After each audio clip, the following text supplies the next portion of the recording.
ಕೇಳಲಿಲ್ಲ. ಅದರ ಪರಿಣಾಮನ ಇವತ್ತು ಪಕ್ಷದ ಹೊರಗಾಗಿದ್ದಾರೆ. ಇನ್ನು ಅವ್ರಿಗೆ ಬಿಟ್ಟಂಥ ವಿಷಯ, ಇನ್ನು ಪಕ್ಷದಲ್ಲಿ ಅವ್ರು ತೊಗೊಳ್ತಾರೋ ಇಲ್ಲೋ. ಯಡಿಯೂರಪ್ಪರ ಮಗ ವಿಜೇಂದ್ರ ಅವರು ಅಧ್ಯಕ್ಷರಾದಾಗ ಅವ್ರು ಬರೋದಿಲ್ಲ ಅಂತ ಹೇಳಿಬಿಟ್ಟಿದ್ದಾರೆ ಈಗಾಗಲೇ. ಮತ್ತು ಅವ್ರು ತೊಗೊಳ್ಳೋದಿಲ್ಲ ಅನ್ನೋದನ್ನ ಮೆಸೇಜನ್ನು ಈ ಮೂಲಕ ಕೊಟ್ಬಿಟ್ಟಿದ್ದಾರೆ ಈಗ. ಹೀಗಾಗಿ 2028 ಚುನಾವಣೆಯವರೆಗೆ ವಿಜೇಂದ್ರರು ಅಧ್ಯಕ್ಷರು, BJP ಅಧ್ಯಕ್ಷರು. ಸಪೋಸ್ ಅಟ್ಲೀಸ್ಟ್ ಈಗಿನಗಿಂತ ಹೆಚ್ಚಿನ ಪ್ರಮಾಣದಲ್ಲಿ ಸೀಟ್ಗಳನ್ನು ಗೆದ್ಕೊಂಡು ಬಂದರೂ ಆಗಿನ ಸನ್ನಿವೇಶದಲ್ಲಿ ಏನು ಆಗ್ತದೆ, ಯಾಕಂದ್ರೆ ಯಾರಿಗೂ ಭವಿಷ್ಯ ಹಿಂಗೆ ಆಗ್ತದೆ, ಇದೇ ರೀತಿ ಆಗ್ತದೆ ಡಿಕ್ಟೇಟ್ ಮಾಡಲಿಕ್ಕೆ ಸಾಧ್ಯ ಇಲ್ಲ. ಆದರೂ ಒಂದು SIR ಬಂದದ್ದು ಅದನ್ನು ಬದಲಾಯಿಸ್ಬೋದು ಅನ್ನುವಂಥ ಸ್ಥಿತಿಯಲ್ಲಿ ಇವತ್ತು ಭಾಳಷ್ಟು BJPಗರಲ್ಲೇ ಮತ್ತು ವಿರೋಧ ಪಕ್ಷಗಳಲ್ಲಿ ಒಂದು ಭಯ ಅದ.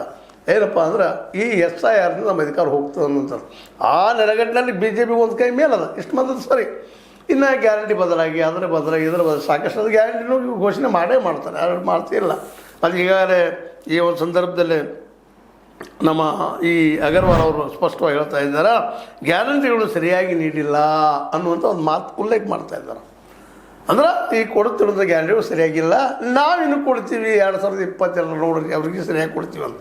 ಅಂದ್ರೆ ಗ್ಯಾರಂಟಿಗಳು ಹಿಡ್ಕೊಂಬರ್ತಾರೆ, SIR ಹಿಡ್ಕೊಂಬರ್ತಾರೆ. ಅದೇ ಕಾಲಕ್ಕೆ EVMಗಳು ಇರ್ತಾವೆ, VVPAT ಎಲ್ಲ EVMಗಳು ಇರೋದಿಲ್ಲ, ಮತ್ತು ಉಳಿದು ಹೇಳೋ ಅವಶ್ಯಕತೆ ಇಲ್ಲ. ಮತದಾರ ಪಟ್ಟಿ ಪರಿಷ್ಕರಣೆ ಆದಾಗ ಎಷ್ಟು ಜನ ಹೋಗ್ತಾರೋ ಎಷ್ಟು ಜನ ಉಳಿತಾರೋ ಗೊತ್ತಿಲ್ಲ. ಈಗಂತ ಮ್ಯಾಪಿಂಗ್ ನೋಡೋದು ಎಲ್ಲ ನೋಡೋದು. ಇದೆಲ್ಲ ದೃಷ್ಟಿಗಳಿಂದ ಇವತ್ತು ಇಂಥ ಸಂದರ್ಭದಲ್ಲಿ ಅತ್ಯಂತ ಏನಂತ ಸಂದಿಗ್ಧ ಪರಿಸ್ಥಿತಿಯಲ್ಲಿ ಅಧ್ಯಕ್ಷರನ್ನು ಚೇಂಜ್ ಮಾಡುವಂಥ ಒಂದು ಹುಚ್ಚು ಸಾಹಸಕ್ಕೆ ಹೈಕಮಾಂಡ್ ಮಾಡಲಿಕ್ಕಿಲ್ಲ, ಮಾಡಿಲ್ಲ ಈಗಾಗಲೇ.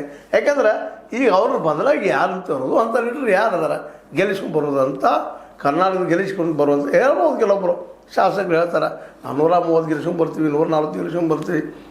ಹೇಳೋದು ಬಾಯಲ್ಲಿ ಭಾಳ ಸುಲಭ, ಆದ್ರೆ ವಾಸ್ತವ ಎಷ್ಟಾಗ್ಯದ, ಎಷ್ಟು ಈ ಭಿನ್ನಮತಿಯವರು ಗೆಲ್ಲಿಸ್ಕೊಂಡು ಬಂದಿದ್ದಾರೆ. ನಮ್ಮ ಯತ್ನಾಳರು ವಿಜಯಪುರ ಬಿಟ್ಟು ಎಷ್ಟು ಗೆಲ್ಲಿಸ್ಕೊಂಡ್ಬಂದರು, ಎಷ್ಟು ಚೇಂಜ್ ಮಾಡಿಸಿದ್ರು.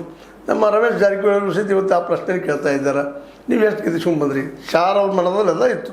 ಸಪೋಸ್ ಏನಾದರೂ ಇವ್ರ ಜೊತೆ ಇನ್ನೂ ಒಂದು 10-8 ಜನ ಗೆಲ್ಲಿಸ್ಕೊಂಡು ಬಂದಿದ್ದರೆ ಇವತ್ತು ರಮೇಶ್ ಜಾರಕಿಹೊಳಿ ಅವರು ಮೋಸ್ಟ್ಲಿ BJPಯ ಕಣ್ಣಲ್ಲಿ ಒಬ್ಬ ಅತ್ಯಂತ ಶ್ರೇಷ್ಠ ನಾಯಕರಾಗಿ ಕಾಣ್ತಿದ್ರು ಏನೋ.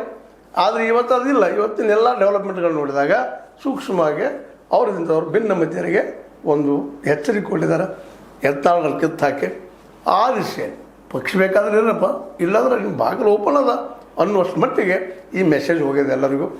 ಈ ಮೆಸೇಜಿಂದಾಗಿ ವಿಜೇಂದ್ರ ಅವರಂತೂ ಅಧ್ಯಕ್ಷರು ಗ್ಯಾರಂಟಿ ಅನ್ನೋದು ಫಿಕ್ಸ್ ಆಗ್ಯದ.